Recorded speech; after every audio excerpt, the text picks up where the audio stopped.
Bienvenidos a mi canal de YouTube una vez más. Hoy tenemos el caso de Paul Stevenson. Ahí arriba, en el que está en pantalla, pueden ver el resto de mis casos. Acá abajo tienen mis redes sociales por si quieren seguirme en alguna de ellas. Y sin nada más que decir, comencemos.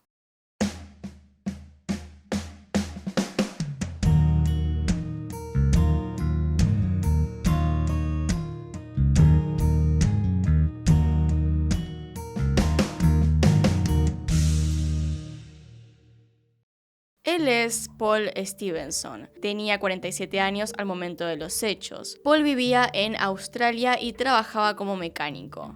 Se especializaba en motores diésel, ya sean camiones, tractores, plataformas petrolíferas u otros. Paul se casó con su esposa Julie en 1990 y tuvieron 2 hijos, Nikki y Tom. Él era un padre muy presente y cariñoso que se involucraba en las actividades de sus hijos y estaba ahí siempre para apoyarlos. Su hija cuenta que la vida de la familia era bastante normal y que el matrimonio de sus padres era bueno. Nikki recuerda también cómo su padre la apoyaba en todo lo que hiciera, la acompañaba a ella y a su hermano a sus actividades porque él quería estar para ellos. Paul era además muy sociable y le gustaba hacer reír a los demás. Era popular en la comunidad y estaba muy involucrado en actividades sociales. Le encantaba hacer lo que podía para ayudar. Su hija Nikki llevaba 2 años con su novio y tenía 18 cuando descubrió que estaba embarazada. Nikki estaba en un principio nerviosa cuando se lo contó a su padre. No estaba muy segura de lo que él diría al respecto. En realidad, no había de qué preocuparse, porque más que molesto, cuando ella se lo contó, Paul estaba ilusionado. La idea de tener un nieto lo ponía muy feliz. Lo lamentable realmente es que él jamás pudo ver siquiera el nacimiento. Pero volviendo un poco entonces a la vida en sí de Paul, a sus decisiones, a lo que hacía en esta nueva etapa, después de mucho meditarlo, él finalmente tomó la decisión de volcarse a un proyecto que desde hacía mucho tiempo quería. Un sueño que había pospuesto para cuando sus hijos crecieran. Este sueño consistía en tener un Honda CB750 de 1978. Una moto votada como una de las mejores motos de la historia que incluso tiene un lugar en el Salón de la Fama de la Asociación Estadounidense de Motociclistas. Por supuesto, cuando Paul compró la moto usada no estaba en la mejor forma, pero él era un hombre familiarizado con la mecánica y los motores, así que fue más que nada un pasatiempo bastante emocionante trabajar en su restauración. No resultó fácil reparar la moto y tampoco barato. Según Nikki, Paul dirigía la mayor parte de sus ingresos a la familia, pero en su tiempo libre buscaba acá y allá, recorriendo lugares para poder conseguir las piezas que necesitaba. Finalmente, cuando reparó la moto, no la dejaba ni un segundo. Iba a todos lados con ella. Su hija Nikki recuerda que estaba muy orgulloso por su trabajo de restauración y de poder finalmente salir a pasear con este sueño que tenía desde hace tanto tiempo. Paul siempre decía que se sentía muy feliz y libre al explorar carreteras con su moto, pero recorrer rutas solamente por la diversión no era lo único que hacía. Paul solía también realizar carreras benéficas para ayudar a recaudar fondos para la investigación local del cáncer. A veces viajaba solo en estas carreteras benéficas, otras veces su hijo Tom se unía a él con su familia. Paul ha sido descrito como inteligente, sumamente divertido y muy extrovertido. Así que, con este contexto, pasemos al día de los hechos.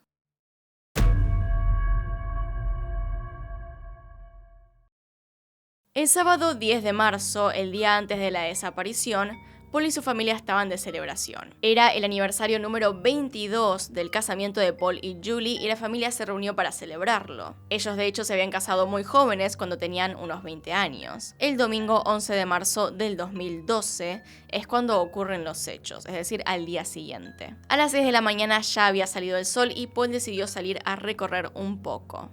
Se levantó, se puso su campera de cuero negro y sus jeans, salió por la puerta de su casa en Sydney Street con el casco bajo el brazo, se subió a su moto y es ahí que comenzó su viaje hacia la cima de Mount Airy. Sin embargo, él jamás regresaría de este viaje. Ahora, la pequeña ciudad de Mount Airy se encuentra cerca de la montaña más alta de la zona. El área es hermosa y queda claro por qué Paul pudo haber elegido levantarse temprano con el deseo de ir a esta ruta. Que por cierto, y es bastante importante este detalle, la ruta que él eligió para ir era muy concurrida. Era una zona en la cual pasaba tráfico todo el tiempo. Ahora, cabe decir que él era una persona bastante experimentada en este tipo de cosas, es decir, no era la primera vez que se iba a recorrer con su moto, ni mucho menos. Años pasó recorriendo diferentes lugares, él conocía las zonas a donde iba y por lo tanto este caso, por estas razones, se vuelve cada vez más extraño.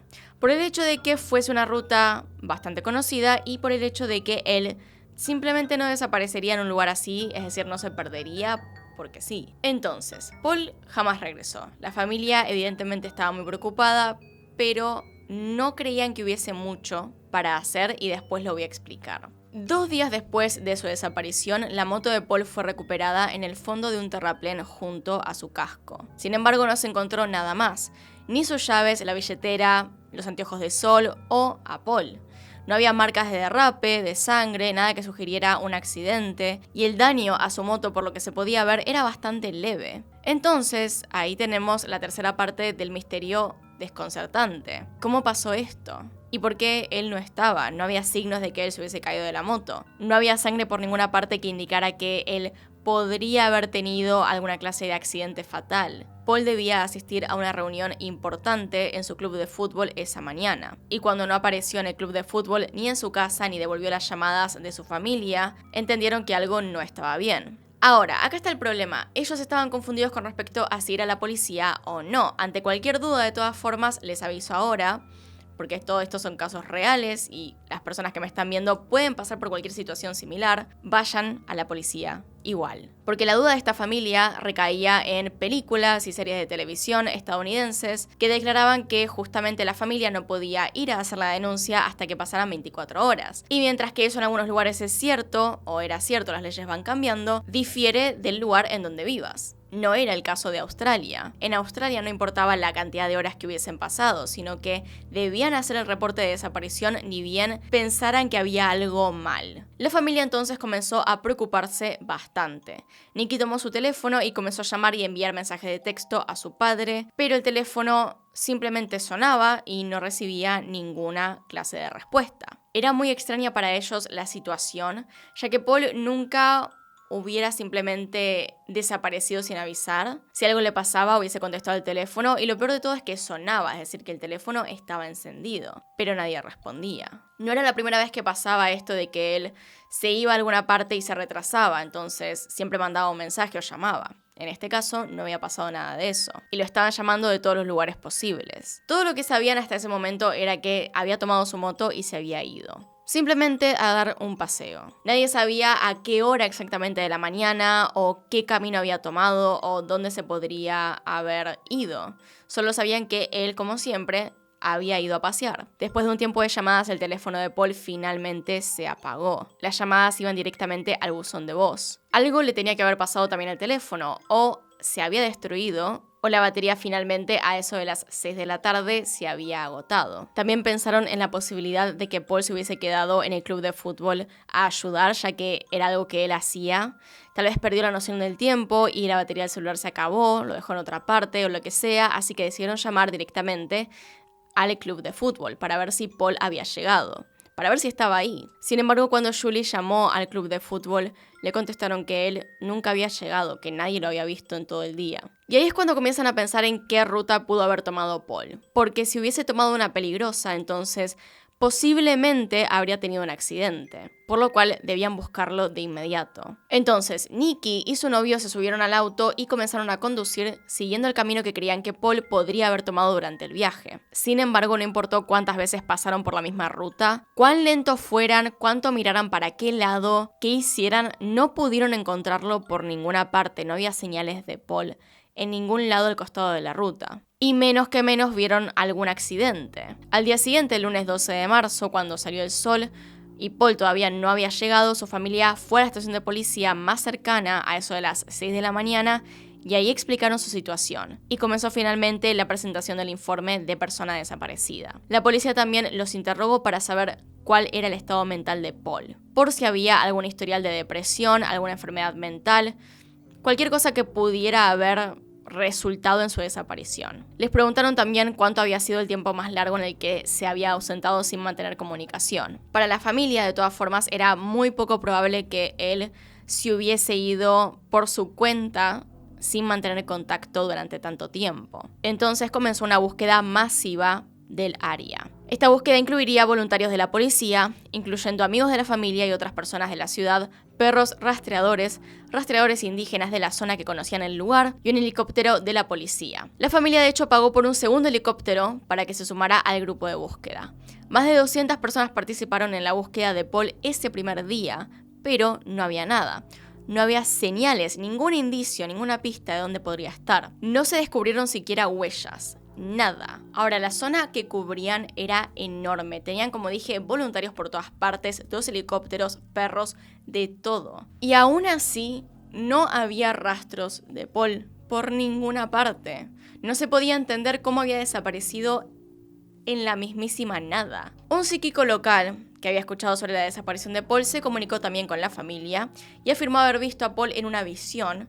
Dijo que había un terraplén empinado y que se había caído ahí. Nikki, por su parte, la hija de Paul, tuvo un extraño sueño sobre las cadenas montañosas durante esa noche. Puede ser que algunas personas piensen que estas fueron las razones por las cuales buscaron en las montañas, pero la realidad es que era otra posibilidad. Si no estaba en la ruta, Paul tenía que haber estado cerca de las montañas. Así que para el segundo día decidieron ir más por ese lado y también preguntar en la ciudad para ver si alguna empresa local había visto a Paul, si alguien tenía imágenes de vigilancia de él, si tal vez había alguna imagen de Paul en la carretera o deteniéndose para tomar algo en algún bar, en alguna estación de servicio. Dentro de todo se encontraron algunas imágenes en las cuales alrededor de las 3 de la mañana Paul se había detenido para cargar combustible, y hasta donde sabemos, esa fue la única grabación que tenía algún tipo de señal de Paul. Teniendo en cuenta que él tenía problemas para dormir y que usualmente estaba despierto antes que las demás personas, usualmente se levantaba temprano. Aún así, según su familia, quienes sabían que él se despertaba temprano y todo lo que hacía,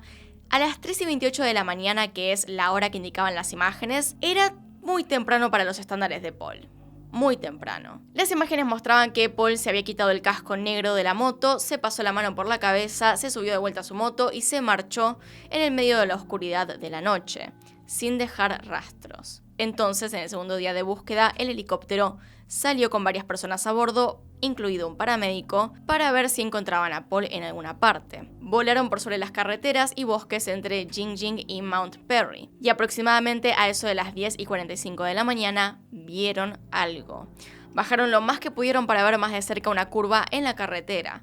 El paramédico entonces gritó y todos vieron algo que no estaba lejos de ese lugar. Algo que parecía ser una moto de costado con un casco negro al lado. Pasaron la ubicación por radio a los investigadores y se dirigieron hasta el lugar, el cual de hecho no estaba lejos, a lo largo de la carretera Jingjing-Mount Perry. En este lugar encontraron la moto Honda de 1978, apenas unas horas después de que Nikki le contara a la policía sobre el sueño que había tenido. Le comunicaron entonces a Nikki que habían encontrado la moto de Paul, pero que él no estaba por ninguna parte. También se encontraron algunas serpientes refugiándose debajo de la moto, lo que podría sugerir que había estado ahí por un largo tiempo, y que el casco que se encontraba junto a la moto no tenía raspones y solo tenía una luz rota. Pero nada que marcara alguna especie de choque importante o una caída. Faltaban otras cosas, como ya les mencioné, las llaves, su billetera, los lentes de sol, unos binoculares. Y mientras que sabían que él no tenía dinero en efectivo esa mañana, sí tenían en cuenta que poseía sus tarjetas de crédito y débito.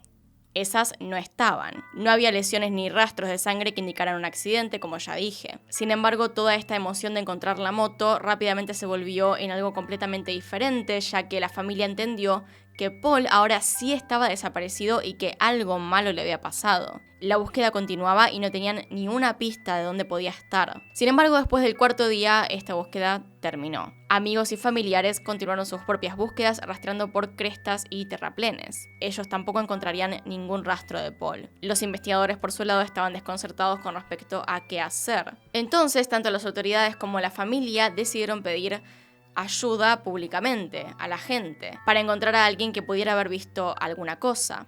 No era difícil imaginar que en esta ruta tan transitada hubiese testigos. Sin embargo, nadie vio nada. También es importante tener en cuenta que durante el tiempo en el que Paul estaba viajando, hasta donde sabemos, era un horario bastante oscuro. Era temprano en la mañana. Lo que se pudo comprobar fue que la moto definitivamente no tenía ningún daño de un accidente. no había sido causado esto por una colisión con otro vehículo. Ahora sí, a todo esto, un detalle aún peor sobre esta carretera en Australia es que le dicen la carretera de la muerte. Atraviesa una parte de Queensland en el noreste de Australia. Este tramo de carretera llamado Flinders Highway se extiende a lo largo de 800 kilómetros entre Townsville y Mount Isa. La carretera atraviesa un paisaje hermoso y, de no ser por la cantidad de desapariciones que hubo en diferentes partes de este tramo, sería una ruta más, una ruta cualquiera.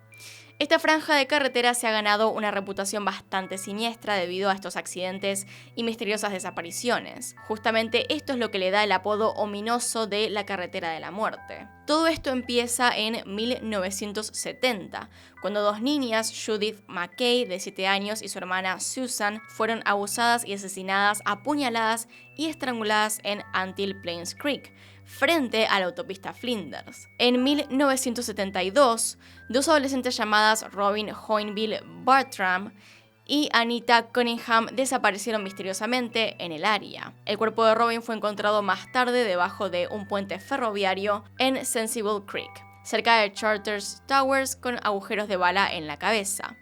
La otra joven sigue estando desaparecida. En 1975, una chica de 18 años llamada Katherine Graham fue encontrada muerta en un lugar cercano a esta ruta.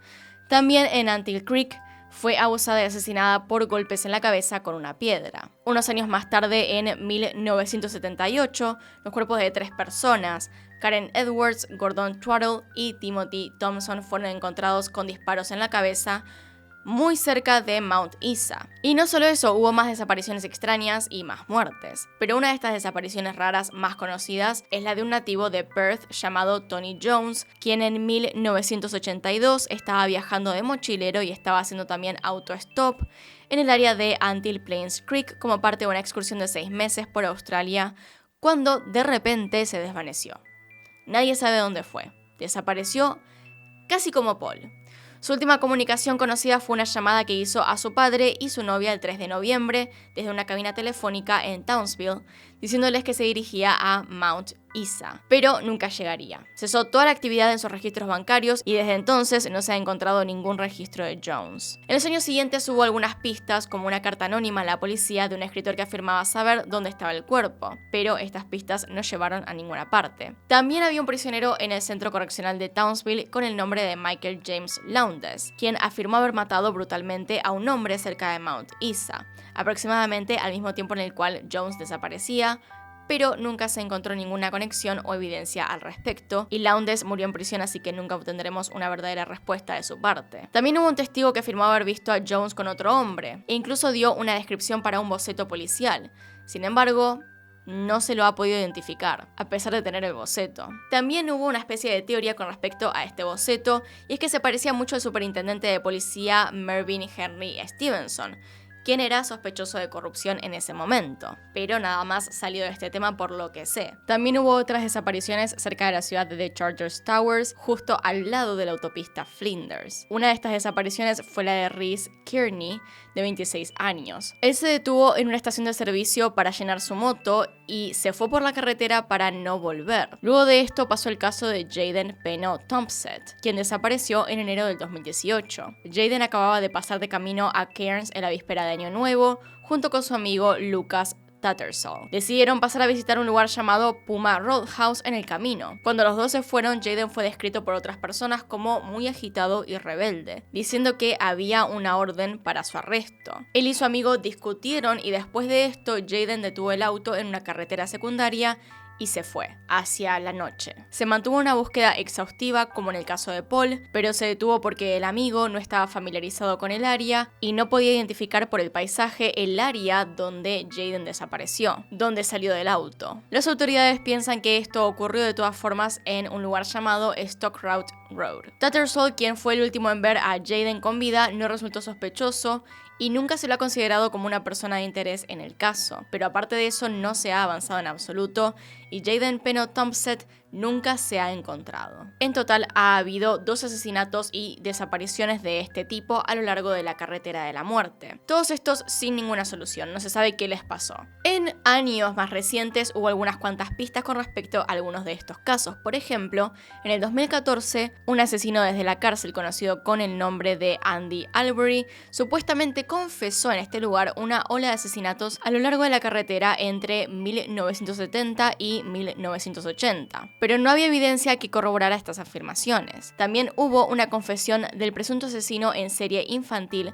Arthur Stanley Brown, quien fue acusado en 1998 de asesinato, y durante mucho tiempo se pensó que posiblemente estaba relacionado con el asesinato de Judith y Susan McKay. Él estuvo implicado en una serie de asesinatos sin resolver. Desafortunadamente, él murió en prisión en el 2002 a la edad de 90 años, así que nunca sabremos con certeza qué pasó. También se dice que en esta ruta es bastante fácil tener un accidente de tráfico, aunque no sabemos si esto tiene una conexión con las desapariciones. Hasta el momento, ninguno de estos crímenes se ha resuelto de manera concluyente. Lo que les haya pasado permanece siendo un misterio. De momento, estos asesinatos ya no ocurren, y la verdad es que no sabemos si es que pasó algo en particular, como por ejemplo que el asesino fue puesto en la cárcel y no confesó, o tal vez murió, aunque también puede ser que directamente esté esperando a alguna nueva víctima. Desde el momento en el cual Paul desapareció, esta carretera fue una gran incógnita para su hija Nikki. Ella se sentaba enfrente de este lugar a contar la cantidad de autos que pasaban. Le parecía increíble que de tantas personas que iban por esta ruta, nadie hubiese visto nada. Ella ha hablado mucho acerca de su padre, ha hecho entrevistas, intentó hacer que se volviera este caso más conocido para ver si alguien podía decirle algún detalle. También hizo pública su necesidad de que aporte cualquier persona, cualquier tipo de información relacionada con su paradero, intentando a los ciudadanos australianos a llamar a la policía para dar cualquier detalle. En marzo del 2013, un año después de la desaparición de Paul, su familia organizó un día especial conocido como Green Day. Este es el color con el que hacen referencia a la esperanza de la familia en encontrar el paradero de Paul o saber qué le sucedió. Esto llama a la concientización de la sociedad no solo sobre el caso de Paul, sino también sobre todas las personas desaparecidas. Se les pidió a los residentes de la ciudad que se vistieran de verde y se solidarizaran con los familiares que habían perdido a sus seres queridos. La familia hasta el día de hoy lucha por encontrar una respuesta y por saber si fue un acto criminal o si Paul definitivamente se fue a alguna parte por su cuenta. Desde el día en el cual esto sucedió, la policía no descarta absolutamente nada. Pudo haber sido un accidente, pudo haber sido un delito, incluso se pudo haber quitado la vida. Todo eso sigue siendo considerado en la investigación. La cosa es que simplemente no hay ninguna pista en lo absoluto, no hay nada, no hay evidencia. El caso de Paul comenzó a enfriarse en las semanas posteriores a su desaparición, y mientras que la investigación sigue estando abierta y activa, realmente no tienen a dónde ir, no tienen con qué investigar. Las únicas cosas que se han encontrado son la moto de Paul y el casco. Mia, quien nació 3 meses después de la desaparición de Paul, nunca ha conocido a su abuelo. Evidentemente, Nikki le ha explicado todo hasta ahora acerca de lo que pasó, quién era, cuándo desapareció, y ella cuenta que cuando su hija estaba aprendiendo a hablar, le decía a su mamá que hay una estrella en el cielo para su abuelo, y que cuando mira a la estrella, le lanza besos. Es realmente triste porque en ese momento él estaba esperando tantas cosas nuevas en su vida. No solamente estaba la moto, sino que además se perdió el nacimiento de su nieta, de su segunda nieta también, el casamiento de su hija, el cumpleaños número 18 de su hijo, y todo esto justamente lleva a pensar a la familia que él no podría haber seguido por su cuenta, que él no habría hecho tal cosa porque estaba realmente entusiasmado por vivir todas estas experiencias. En abril del 2016, a 4 años después de la desaparición de Paul, se llevó a cabo una investigación forense. Paul fue declarado oficialmente muerto y se emitió un certificado de defunción para la familia sin dar explicación con respecto a lo que había sucedido, porque nadie realmente lo sabe. La familia desde entonces no ha hecho un funeral, sino más bien una ceremonia en la cual lo recuerdan. Una ceremonia en la cual le dijeron hasta pronto. Con todo esto dicho entonces, pasemos a las teorías del caso.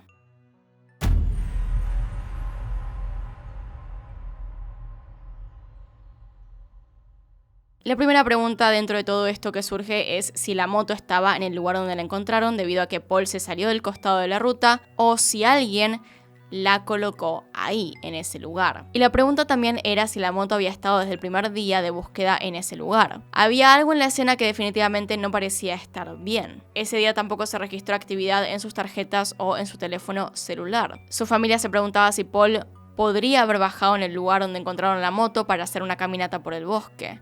A él le gustaba hacer caminatas y le encantaba explorar. Luego de esto siempre volvía con su familia y les contaba acerca del lugar que había descubierto. Creían que esto era una posibilidad. Y también podría ser la razón con la cual explicar por qué faltaban los binoculares. Él habría dejado la moto ahí para ir a ver cosas en la naturaleza junto con este objeto. Otra posibilidad era que él se fuera sin realmente querer volver, planeando irse para siempre. Sin embargo, se buscó una razón para explicar por qué querría irse y no había nada. Había muchas cosas que él quería hacer todavía. Había muchas cosas que quería hacer con su familia. Quería experimentar ciertos eventos. Como dije antes, muchas cosas que se perdió por desaparecer. Y ya tenía 50 años, lo conocía muy bien, se llevaba muy bien con su familia. Era raro para ellos que quisiera irse. Sí es una posibilidad, sigue siendo una posibilidad, pero ellos simplemente no lo pueden creer. En ese momento tenía 2 hijos, su hija estaba embarazada por primera vez y justo el día anterior había celebrado su 22 aniversario de bodas. Se podría decir que él estaba muy feliz. Ahora,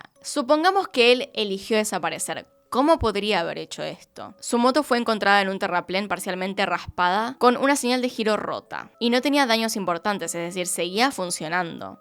Entonces, ¿por qué no podía simplemente conducir de vuelta a la ciudad? Eso sí, desapareció con todo, con sus tarjetas, con su identificación, con absolutamente todo. Pero no las usó, no usó nada de eso, no usó su identificación, que se sepa, ni tampoco usó sus cuentas bancarias. Y no tenía plata en efectivo en ese momento. Ninguna de sus pertenencias fueron encontradas. Y lo único que tenemos hasta ahora es a una persona que vio a alguien parecido a Paul caminando por la calle. Sin embargo, nadie lo ha visto por ninguna parte que haya sido confirmado. También está el hecho de que él podría desaparecer con la experiencia que tenía en la naturaleza. Tal vez había planeado justamente irse y vivir en algún lugar lejano, pero no se llevó nada consigo. Más allá de que era una persona experimentada, no tenía agua, comida, ningún cambio de ropa, suministros de ningún tipo, plata, nada. También se sugirió la idea de que él podría haber hecho un trato con otra persona para que lo recogieran en el camino ese día. Si es así, entonces, ¿quién podría haber sido? Porque, digamos, si esta teoría es verdadera, entonces hay alguien que tiene un secreto desde hace bastantes años y no lo dijo en ningún momento. También está el hecho de que tal vez Paul sí sufrió un accidente y de esto surgió confundido, que tal vez no sabía dónde estaba, que perdió la memoria o algo del estilo, pero la realidad es que la moto solamente tenía un mínimo rasguño y una luz rota. Entonces, sigue siendo una posibilidad, pero es una posibilidad muy, muy chica. Tal vez se confundió, no sabía dónde estaba y se fue caminando al medio de la nada y terminó muriendo en alguna parte oculto. La gran pregunta es por qué nunca pudieron encontrar el cuerpo. También podría haber pasado cualquier cosa, podría haber salido a explorar a propósito con sus binoculares, haber dejado la moto a un costado y haber tenido un accidente, una caída mala, haberse encontrado con un animal, cualquier cosa. El tema es que hay muchos parques nacionales, bosques estatales y reservas que rodean el lugar donde se encontró la moto de Paul. Entonces es algo difícil de pensar que hubiera dejado su moto a un lado de la carretera si hubiera estado pensando en hacer una caminata demasiado profunda en la montaña. Tal vez él pensaba regresar pronto, tal vez él no quería irse lejos y por eso la dejó ahí. ¿Qué es lo que pasaba alrededor de la autopista Flinders? Realmente quizá nunca lo sepamos. Lo que sí es un lugar en el cual tener mucho cuidado. Así que bueno, hasta acá llegamos con el video. Díganme qué opinan con respecto a la desaparición de Paul, teorías, lo que sea que tengan de información, por favor díganmelo abajo en los comentarios. Acá están mis Patreons y los miembros del canal. Gracias por apoyarme a través de esos medios. Abajo les voy a dejar en los comentarios y en la descripción mis 2 podcasts. Uno de misterios directamente en Spotify y en donde lo pueda poner. Y el otro con mi novio hablando de cosas de Reddit, por si alguna vez les llamó la atención eso o por si quieren escucharnos hablar de diferentes temas y discutir cosas. Así que bueno, hasta acá llegamos. Acá tienen un video nuevo, acá tienen un video recomendado. Se pueden suscribir haciendo clic en mi cara y nos vemos en otro video. Adiós.